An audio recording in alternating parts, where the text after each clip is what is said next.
মরতে আমার খালি দেরি হয়ে যায়।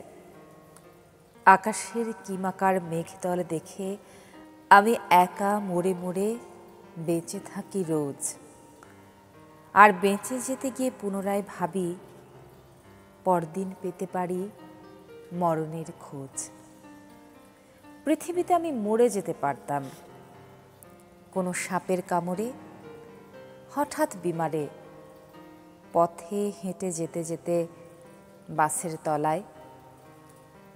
আমার কাফন তবু চুরি হয়ে যায়, আমার গায়ের জামা ছোট হয়ে যায়। পৃথিবীতে আমি মরে যেতে পারতাম হাসতে হাসতে একা মাথা ঘুরে, ধারালো ছুরিতে আর কফির চুমুকে। কফির বদলে লোকে বিষ খেতে দেয়, আমি এক চুমুকে তা খেয়ে উঠে ভাবি এবার আমারে আর যাবে না বাঁচানো। আকাশের মেঘদল উড়ে গেলে দেখি বিষের গেলাসে আবে হায়াত মেশানো। আমার ভীষণ প্রিয় কবি, সমসাময়িক সময়কার তরুণ কবি ইমতিয়াজ মাহমুদের অমরতা কবিতাটি পড়লাম। সবাইকে আমন্ত্রণ জানাই কেওএসটির সকাল 24-এ। সেই কবিতার সঙ্গে আরেকটি লাইন যুক্ত করতে চাই যা ভীষণ যুক্তিসঙ্গত। বড় কেউ কাউকে করতে পারে না, বড় হতে হয়। কাউকে ঠেলে উপরে উঠিয়ে দিলে সে আবার পড়ে যেতে পারে। কবি ও সাহিত্যিক বিমল মিত্রের উক্তি। আজ তার প্রয়াণ বার্ষিকী এবং এই প্রয়াণ দিবসে তাকে জানাই বিনম্র শ্রদ্ধা। আমি তাসনফা মোহনা আছি আপনাদের সঙ্গে সঞ্চালনায় কেওএসটির সকাল 24-এ। ক্যালেন্ডারের পাতায় আজ সোমবার 17 অগ্রহায়ণ 1431 বঙ্গাব্দ, আজ 2 ডিসেম্বর 2024 খ্রিস্টাব্দ। আজ কেওএসটির সকাল 24-এর শুরুটা হবে পত্রিকার পাতায় চোখ বুলিয়ে। শুরুতেই সমকাল। 21 আগস্ট গ্রেনেড মামলার বিচার প্রক্রিয়া অবৈধ, আওয়ামী লীগ আমলের অভিযোগপত্র বেআইনি। মুফতি হান্নানের দ্বিতীয় জবানবন্দিতে নাম আসে তারেকের, জবানবন্দি প্রত্যাহারের আবেদন হয়েছিল খারিজ। জ্যেষ্ঠ আইনজীবীদের মিশ্র প্রতিক্রিয়া এবং আওয়ামী আমলের 15 বছরে 28 লাখ কোটি টাকা পাচার।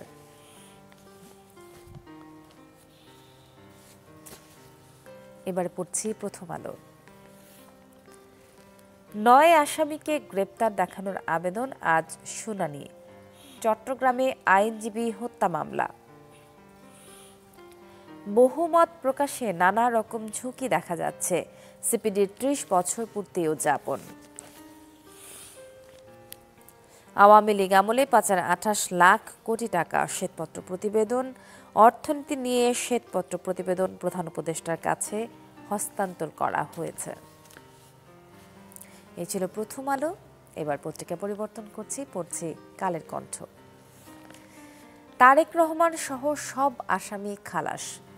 21 আগস্ট গ্রেনেড হামলা মামলায় হাইকোর্টের রায়। বিচারক আদালতের বিচার অবৈধ, হাইকোর্ট বলছে, এবং বগুড়ায় আনন্দ মিছিল। উন্নয়নের 40% টাকাই লুট, অর্থনীতির শ্বেতপত্র। 15 বছরে পাচার 30 লাখ কোটি টাকারও বেশি। ভিসার জন্য হুন্ডিতে 13 লাখ কোটি টাকা লেনদেন।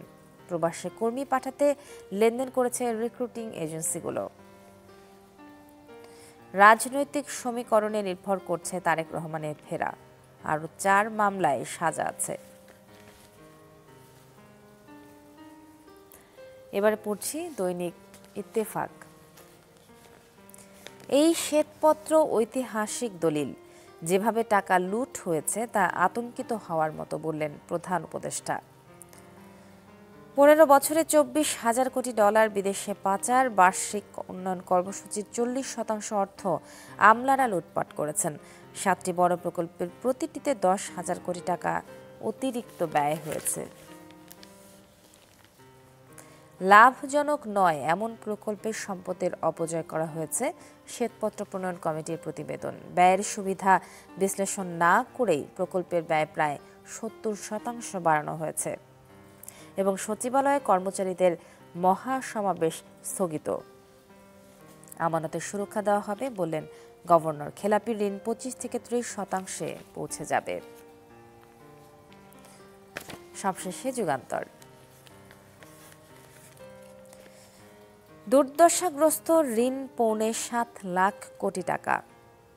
বাবরের স্ত্রী তাহমিনা, দীর্ঘ অপেক্ষার পর ন্যায় বিচার পেয়েছি। যুক্তরাজ্যে হাসিনা ঘনিষ্ঠদের বিপুল সম্পত্তির খোঁজ। গার্ডিয়ানের প্রতিবেদন, ব্যাংক থেকে নেওয়া ঋণ পরিশোধ না করে বাংলাদেশ থেকে হুন্ডির মাধ্যমে পাচার করা অর্থ দিয়েই এসব সম্পত্তি কেনা হয়।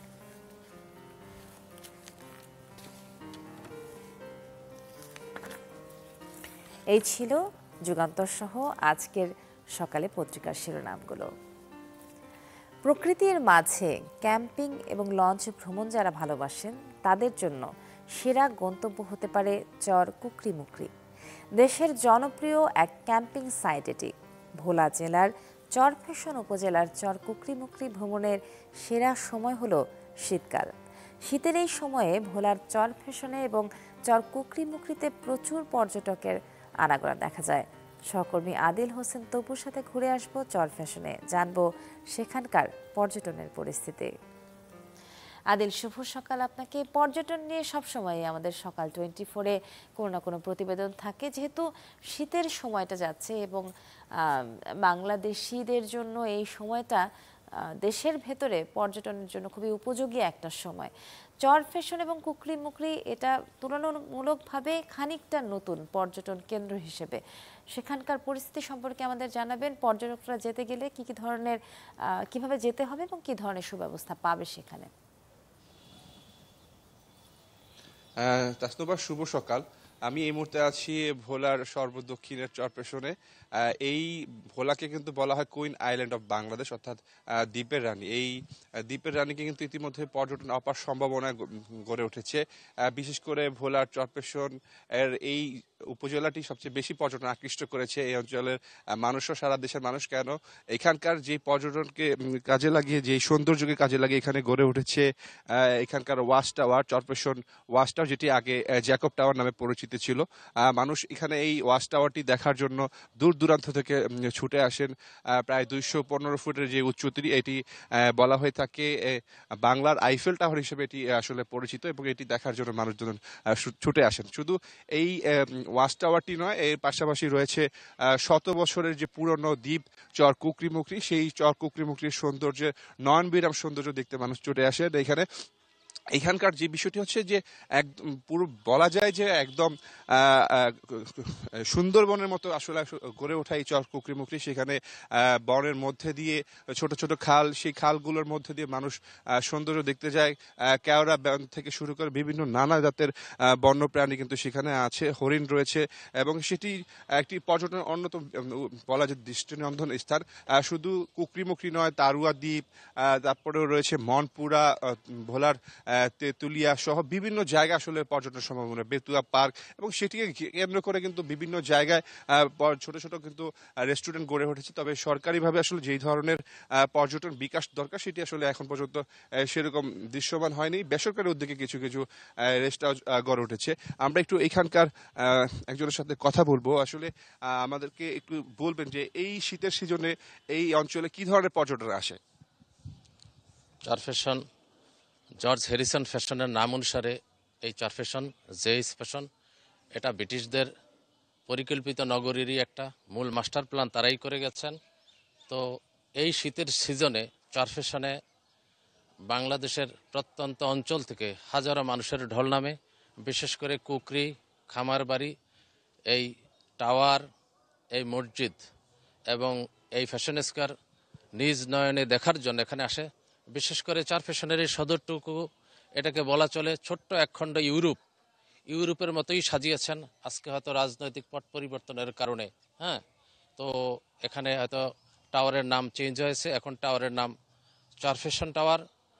তো এটা এই দ্বীপের নামই নামকরণ করা হয়েছে।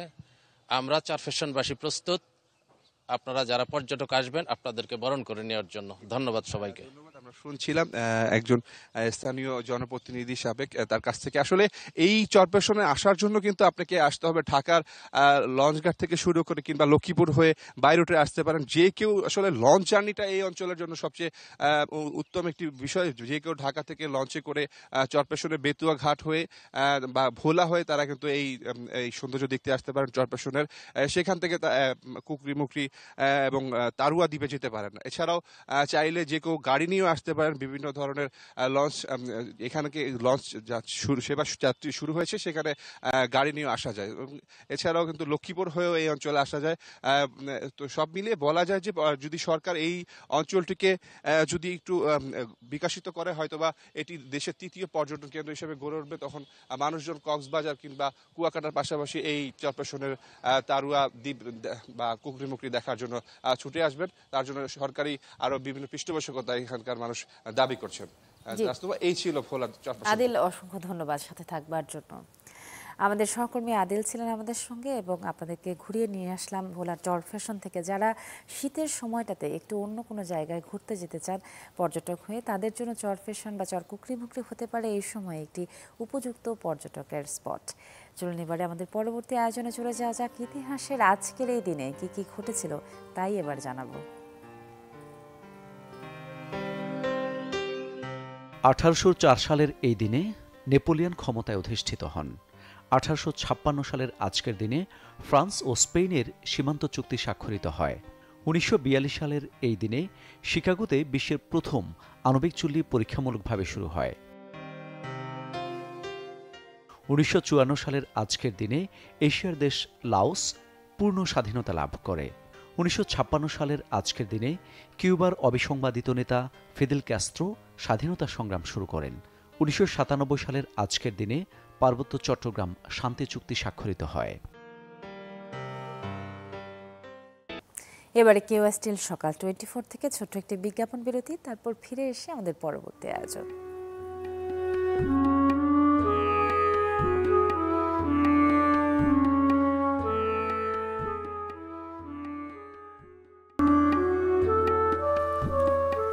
আমন্ত্রণ আরও একবার কেওয়া স্টিল সকাল 24-এ। অনুষ্ঠান সঞ্চালনা করছি আমি তাসনভা মোহনা। শীতকালীন সময়ে এখন আবহাওয়া অনেকটাই অনুকূলে। এই সময়কার আবহাওয়ার তথ্য এবারে আপনাদের জানিয়ে দিতে চাই। চলুন জেনে যাওয়া যাক এবারে গত 24 ঘন্টার আবহাওয়ার তথ্য এবং সেই সঙ্গে জানিয়ে দেব আজ সারাদিনের আবহাওয়ার পূর্বাভাস।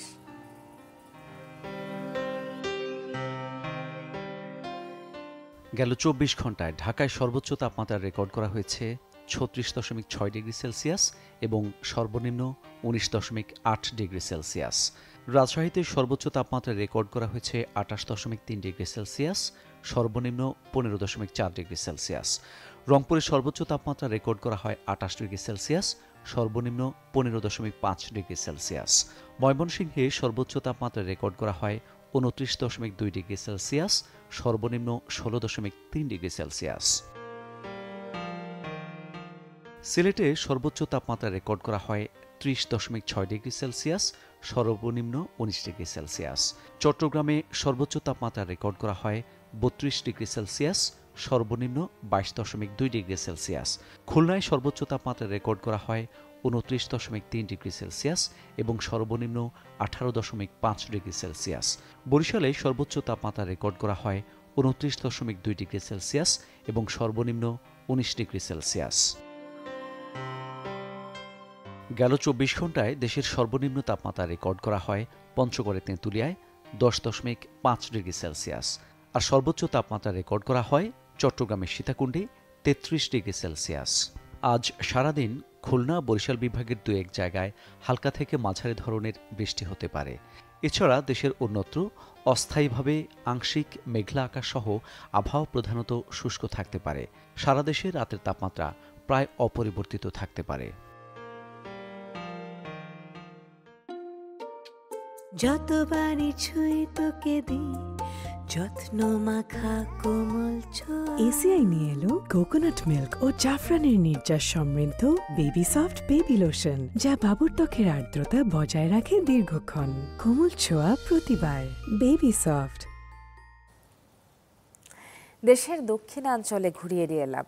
এবারে একটু দেশের উত্তরের দিকে চলে যাব, কুড়িগ্রাম জেলা, যেখানে শীতের ধান কাটা হচ্ছে, শীতকালীন সবজি এবং শীতের আবহাওয়া যুক্ত হয়েছে সেই সঙ্গে। চলুন সব কিছুই জানাবো আমাদের সহকর্মী গোলাম মওলা সিরাজের কণ্ঠে। সিরাজ, শুভ সকাল আপনাকে। আপনার পেছনেই নতুন ধান কাটার আসর দেখতে পাচ্ছি।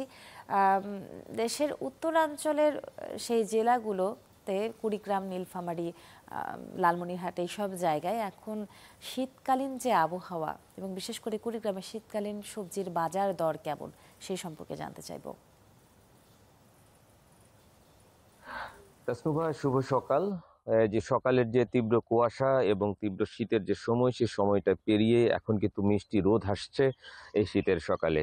প্রকৃতিতে এখন কিন্তু মানে চিকচিক করছে যে সকালের যে সোনালী রোদ, আর এই রোদের মধ্যেই, মিষ্টি রোদের মধ্যেই কিন্তু কৃষকরা মাঠে নেমেছেন, তারা ধান কাটছেন, কেউ কেউ সবজি খেতে নেমেছেন, এবং সবকিছু মিলে এই যে শীতের যে সকালটা, এই সকাল কর্মব্যস্ততা কিন্তু মানুষের শুরু হয়ে গেছে। কারণ এইটি কিন্তু হচ্ছে যে আমন ধান কাটার একদম পুরো মৌসুম। বেশ কিছু এলাকায় ধান কাটামারি হয়ে গেছে, কোথাও কোথাও বাসা বাড়িতে, বাড়ির সামনে কিন্তু মারাই চলছে। এখন কিন্তু মানুষের যে কর্মব্যস্ততা, সেটা কিন্তু আমরা দেখি, যদিও যে শীতের যে তীব্রতা, এটা কিন্তু দিনে দিনে বাড়ছে। আজকে সকালে এই যে কুড়িগ্রামে যে রাজারহাট কৃষি আবহাওয়া পর্যবেক্ষণাগার রয়েছে, তারা আমাদেরকে যেটা জানিয়েছে যে আজকে সকালে তাপমাত্রা রেকর্ড করা হয়েছে 12.5 ডিগ্রি সেলসিয়াস, যেটি গতকাল এবং তার আগের দিন, গত দুদিনে ছিল 13.5 ডিগ্রি সেলসিয়াস। এভাবে যত দিন যাচ্ছে ততই কিন্তু তাপমাত্রা কমছে, একই সাথে শীতের তীব্রতা কিন্তু বাড়ছে। এবং আমরা চরাঞ্চলে ঘুরেছিলাম আমি সকালবেলায় গত দুদিন আগে, সেখানে কিন্তু মানুষজনের যে দুর্ভোগ, সেই দুর্ভোগটা কিন্তু আমরা দেখেছি। অন্যদিকে উল্টোপিঠে আমরা হচ্ছে যে এদিকে দেখেছি যে মানুষের কর্মব্যস্ততা। যতই দিন যাচ্ছে ততই কিন্তু এই যে তাপমাত্রা যে কমছে, স্থানীয় আবহাওয়া অফিস কিন্তু একইভাবে সেটা আমাদেরকে বলছে যে এই চলতি ডিসেম্বরে কিন্তু 2 থেকে 3টি শৈত্যপ্রবাহ কিন্তু বয়ে যেতে পারে এই উত্তরাঞ্চলের আকাশ দিয়ে, এবং সে সময় কিন্তু এই 10 ডিগ্রির নিচে কিন্তু তাপমাত্রা নামতে পারে, এমনটা কিন্তু স্থানীয় আবহাওয়া অফিস আমাদেরকে বলছেন। এবং যেটা বলছিলেন যে এখন তো শীতকালীন যে সবজি, নতুন যে সবজি, এই সবজিগুলো কিন্তু উঠছে বাজারেও, সে কারণে কিন্তু সবজির একটু দাম কমছে। এবং এই যে দীর্ঘ সময় পর কৃষকরা যখন শীতকালীন সবজি তারা মাঠ থেকে বাজারে নিয়ে যাচ্ছে, একটু ভালো দামও পাচ্ছে, যেহেতু এখন যে সবজিগুলো উঠছে সেই সবজিগুলো কিন্তু একটু আগাম বলা যায়, সেই আগাম সবজিগুলোর দাম পাচ্ছে, কৃষকদের মুখেও কিন্তু একটু হাসি ফুটছে। অন্যদিকে শীতের যে চিরাচরিত দৃশ্য, যেটি যে শীতের সকালে আসলে খেজুর গাছ থেকে রস সংগ্রহ করা এবং গাছিদের যে খেজুর গাছ পরিচর্যা করা, এই যে সকালের ছবিগুলো, এই ছবিগুলো কিন্তু এখন দেখা যাচ্ছে যে কুড়িগ্রামের সহ আশপাশের যে এলাকাগুলো রয়েছে, এই এলাকাগুলোতে। সবকিছু মিলে যদিও এখন পর্যন্ত শীতের সেই তীব্রতা বা মানুষের যে দুর্ভোগ, সেই দুর্ভোগের কারণ এখন পর্যন্ত শীত হয়নি। এখন পর্যন্ত কিন্তু শীতটি রয়েছে মানুষের উপভোগের একটি বিষয়। কিন্তু যতই সময় যাচ্ছে, যতই দিন যাচ্ছে, তাপমাত্রা কমছে, শীতের বা ঠান্ডার তীব্রতা বাড়ছে, ততই কিন্তু মানুষের একটা শঙ্কাও বাড়ছে। কারণ এই কুড়িগ্রামের যে 4 শতাধিক চর বলা হয়, এই 4 শতাধিক চরের যে মানুষজন রয়েছে, তারা কিন্তু শীতে একটা বড় ধরনের দুর্ভোগ পোহাতে হয় তাদের। কারণ নদী তীরে কিন্তু এই ঠান্ডার কবলটা একটু বেশি থাকে, শীতে কুয়াশার মাত্রাটা কিন্তু বেশি থাকে। সবকিছু মিলে নদীপাড়ের মানুষরা কিন্তু একটু শঙ্কার মধ্যে সময় পার করছে। যদিও প্রতিবার আমরা দেখেছি, এবারও প্রশাসনের সঙ্গে কথা বলেছি আমরা, তারা বলছে যে শীত ঘিরে কিন্তু প্রশাসন উপস্থিত রয়েছে। অন্যান্য বারের মতো এবারও যে এই শীত নিবারণের জন্য মানুষদেরকে গরম কাপড়ের সাথে অন্যান্য যে সরঞ্জাম রয়েছে সেগুলো বিতরণ করা হবে, এমনটা কিন্তু প্রশাসন বলছে। সবকিছু মিলে যে এখন পর্যন্ত কিন্তু সকালের যে শীতের যে সকাল, সেটি কিন্তু একজন উপভোগ্যের সকাল রয়েছে। তাসনুভা, সিরাজ, অসংখ্য ধন্যবাদ সঙ্গে থাকার জন্য।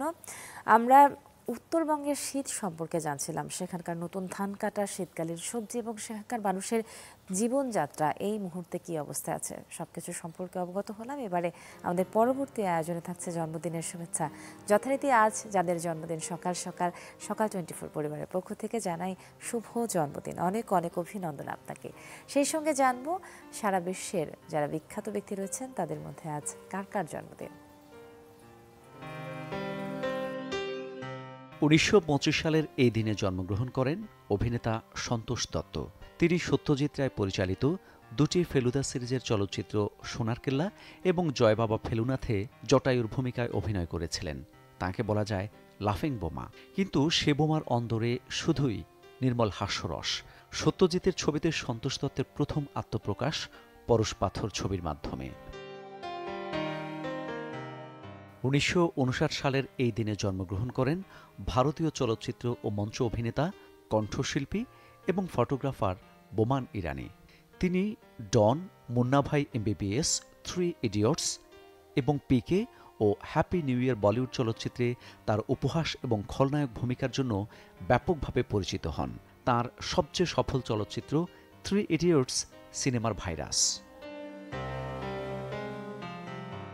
১৯৬০ সালের এই দিনে জন্মগ্রহণ করেন অভিনেত্রী ও প্রযোজক সুবর্ণা মুস্তাফা। ১৯৮০ দশকে তিনি বাংলাদেশের অন্যতম দর্শকপ্রিয় টিভি অভিনেত্রী হিসেবে নিজেকে প্রতিষ্ঠিত করেন। টেলিভিশন নাটকের পাশাপাশি তিনি ২২ বছর মঞ্চে অভিনয় করেন। অভিনয় স্বীকৃতি হিসেবে ২০১৯ সালে বাংলাদেশ সরকার তাকে দেশের দ্বিতীয় সর্বোচ্চ বেসামরিক সম্মাননা ২১ পদকে ভূষিত করে।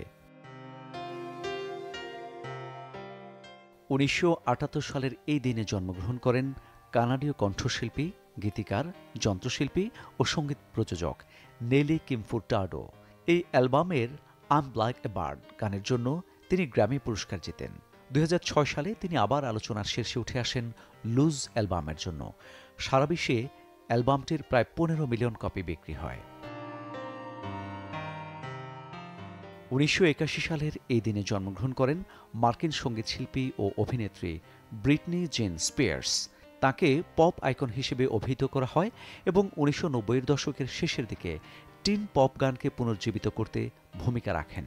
তিনি সর্বকালের সবচেয়ে বিক্রিত টিনেজ গায়িকা এবং প্রিন্সেস অব পপ খেতাব লাভ করেন। কবি ও সাহিত্যিক বিমল মিত্র চরফ্যাশনে পর্যটন স্পট এবং উত্তরবঙ্গের কুড়িগ্রামে শীতকালীন ধান কাটা এবং সবজি সব মিলিয়ে এই ছিল আজকের কেওয়াস্টিল সকাল 24। তাসনভা মোহনা পরবর্তী আয়োজন নিয়ে আবারও ফিরে আসবো নতুন কোনো পর্বে। দেখা হবে সবার সাথে। ভালো থাকবেন সবাই। যাবার আগে জানাই যায় শুভ সকাল আরও একবার।